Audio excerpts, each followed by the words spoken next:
પૂનમ નિમિત્તે અંબાજી જતા યાત્રિકો માટે બનાસ ડેરી અને મેડિકલ કોલેજનો ભવ્ય સેવા કેમ્પ શરૂ। વિધાનસભા અધ્યક્ષ શંકરભાઈ ચૌધરી તથા રાધનપુરના ધારાસભ્ય લવિંગજી ઠાકોરની ઉપસ્થિતિમાં શુભારંભ। ભાદરવી પૂનમના પાવન અવસરે મા અંબાના દર્શનાર્થે પગપાળા પદયાત્રા કરતા હજારો માઈ ભક્તો યાત્રિકોની સુખાકારીને ધ્યાનમાં રાખી બનાસ ડેરી અને બનાસ મેડિકલ કોલેજ દ્વારા દાંતા ખાતે ભવ્ય બનાસ મેડિકલ સેવા કેમ્પનું આયોજન કરવામાં આવ્યું છે।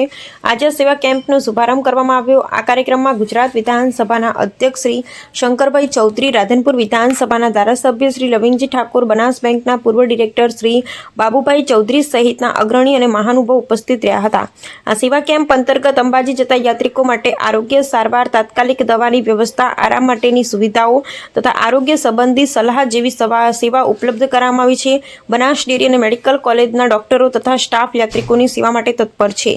વિધાનસભા અધ્યક્ષ શંકરભાઈ ચૌધરીએ યાત્રિકોને મળી તેમની પદયાત્રા માટે શુભેચ્છા પાઠવી અને પોતે પણ સેવા આપી હતી। તેમણે જણાવ્યું કે યાત્રિકોની તબિયત સારી રહે, સુખાકારી સાથે અંબાના દર્શન થાય એ હેતુથી આ સેવા કેમ્પનું આયોજન સમાજ અને સંસ્થા બંને માટે ગૌરવની બાબત છે। દર વર્ષે ભાદરવી પૂનમ નિમિત્તે અંબાજી જતા માઈ ભક્તો માટે આવા સેવા કેમ્પો જીવન રક્ષક સાબિત થાય છે। બનાસ ડેરી મેડિકલ કોલેજની આ સેવા ભક્તિભાવ સાથે માનવતાની ઉત્તમ નિશાની બની રહી છે।